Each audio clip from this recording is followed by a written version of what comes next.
Porque você é Flamengo e meu pai Botafogo.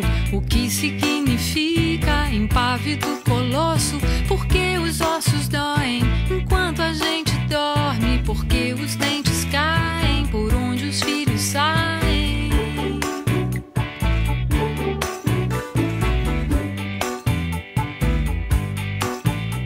Porque os dedos murcham quando estou no banho. Porque as ruas enchem quando está chovendo. Quanto é 1000 trilhões vezes infinito? Quem é Jesus Cristo?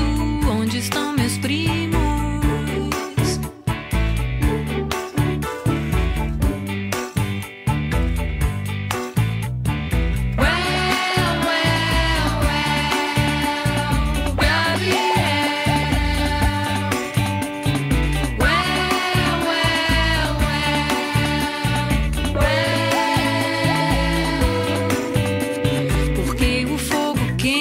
Porque a lua é branca, porque a terra roda, porque deitar agora, porque as cobras matam, porque o vidro embaça, porque você se pinta, porque o tempo passa.